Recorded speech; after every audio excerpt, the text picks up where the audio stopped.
gisaysay ni San Pablo ang istorya sa atong kaluwasan.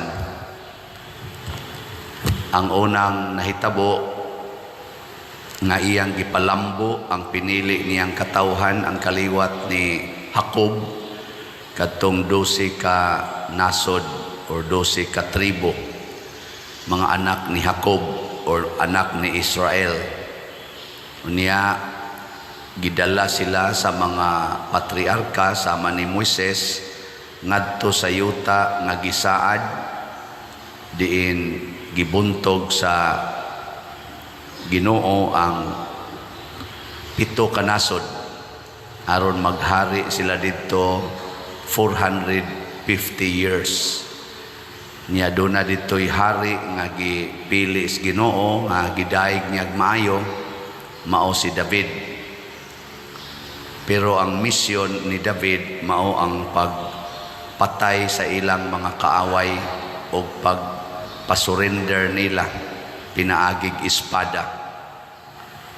Niya katong maong gingharian kay nabuhi mas espada, gibungkag o gipatay pod pinaagi og espada. Mao na naulipon sila og nisaad na sa Ginoo og bag-ong hari nakaliwat ni David og mao na ni si Jesus. Nya unsa man gingharian nagihimo ni Jesus, dili na gamit ang espada, gigamit na ang gugma. Mao na sa atong ebanghelyo karon gipakita ni Jesus nga iyang gihugasan ang tiil sa iyang mga tinun-an. Apil na ang tiil ni Judas nga nahibaw-an ang daan ni Jesus nga magbudhi kaniya. Matod pa niya diri, ang misalo kanako sa pagkaon nahimo nakong kaaway. Nya ningon din siya, buhata sab ni ninyo. So karon ang angging harian sa Ginoo dili na territorial. Unsa naman? Mystical.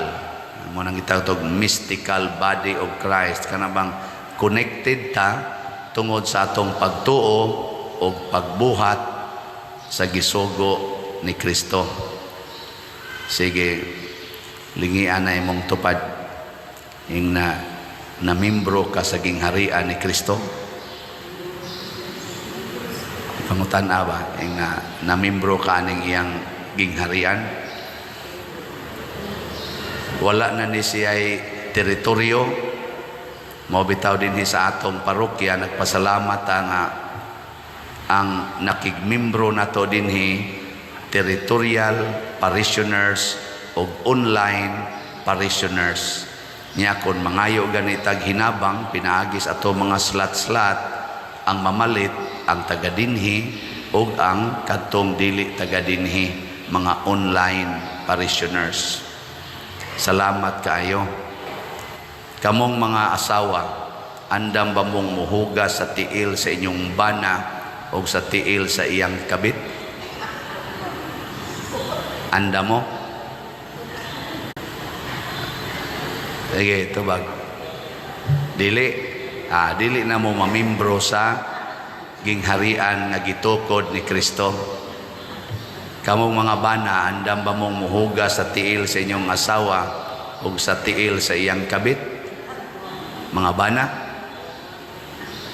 na wagi tingog, dili na sad ka mamimbro sa gingharian sa Ginoo. Ang kuan, ang pari, andam bang muhuga sa tiil sa mga parishioners, apil na tong magsigig libak o magsigig daot niya? Ug ako'y pangutan-on ninyo, okay, pangutan ako. Of course. Kay kahibawag yun ko nga kanang gasigig kontra nako, gasigig libak nako, sooner or later makapalit ra sa nagslat.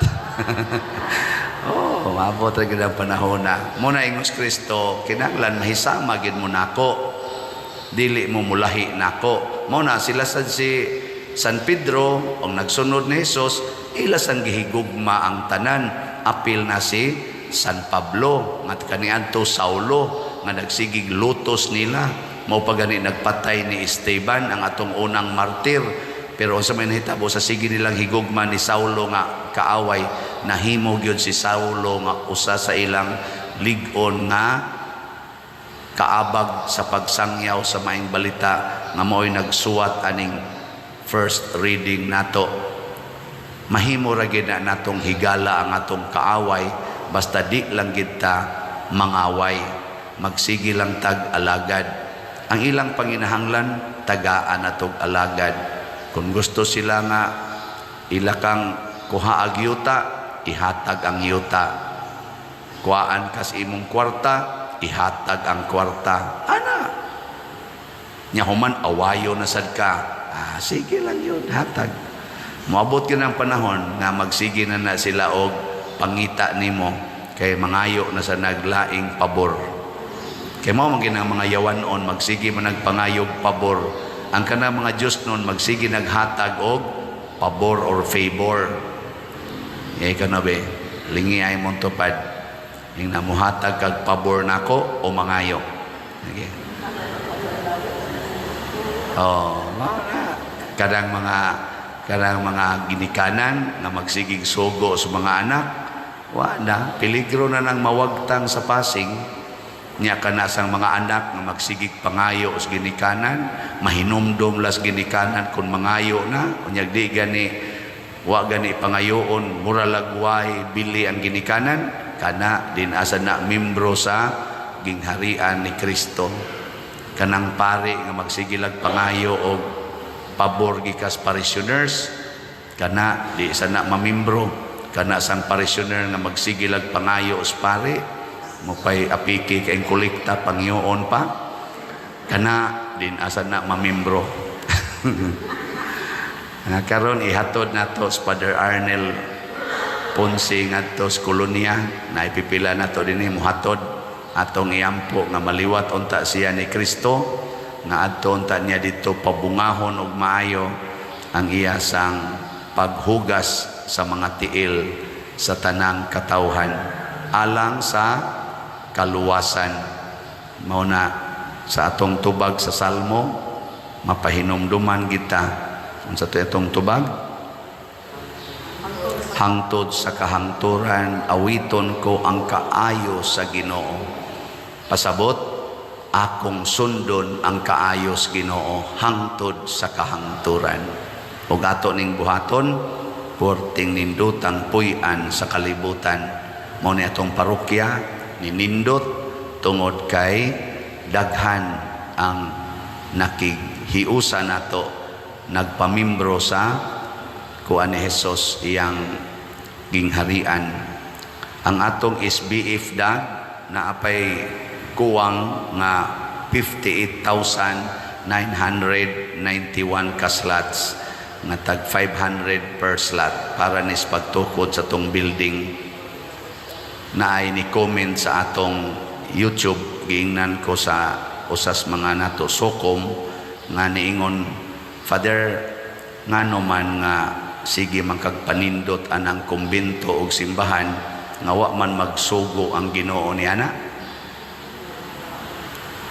Ang sugo sa Ginoo alagaran man ang mga kabos, dili man magsigig panindot anang simbahan. Nako kani siya nalimot tingali nga ang sugos Ginoo ni Solomon katong anak ni David, specific kaayo ang paghimo sa templo o pagkahuman niya itong maong templo. 46 years man tingali ito nahuman, maoy labing nindot nga templo. Ang Ginoo mga igsoon di gina muhimog batik, ang himuon sa Ginoo nindot.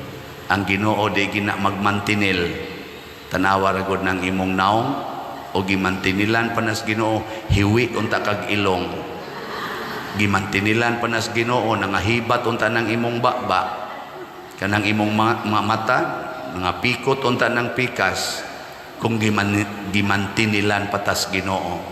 God is creating perfectly beautiful creatures. Nya kita sang nagsunod sa Ginoo, maghimo sa tag nindot nga mga butang aron ang kaayo sa Ginoo ato gyung masangyaw. Kay kung dinhi magsige mog donate og kwarta unya ang inyong gilingkuran gipang-anay dili na mo diha kaluhod kay wa nay ludhanan moingon gyud mo hain man ang kolekta aning paria. Labi na gyud mga paong na ni atong suga nya maputla na tas kurente hain namang kolekta aning paria. Pero kalois Ginoo basig dili gyud mo kasaway nako no og hain ang kolekta kay sa inyo palang gilingkuran makaingon na mo murag sobra man ni kaysa among gikolekta. Okay, pila ra may kolekta nato dinhi pero naa man sa mga online parishioners magtan-aw mo aning ato mga facilities dinhi makaingon jud ka hangtod sa kahangturan awiton ko ang kaayo sa Ginoo. Kay kundi patungod kay naay Ginoo gimantinilan ra gid unta ni natong atong mga butang dinhi. Mao na ang paghatag sa nato sa atong mga kaigsuonan ug mga hinabang wa dili sad mantinil nindot sad nga mga hinabang tanan ato gyung buhaton for the glory of God. Mao na ang paghuga sa tiil sa atong mga kaigsuonan, ang pagpaubos ug ang pag-alagad mao ginay makapanindot sa atong kinabuhi. Kanang pagsigig panaway, kanang pagsigig criticize, kanang pagsigig daot mao ginay makapangilad sa atong kinabuhi.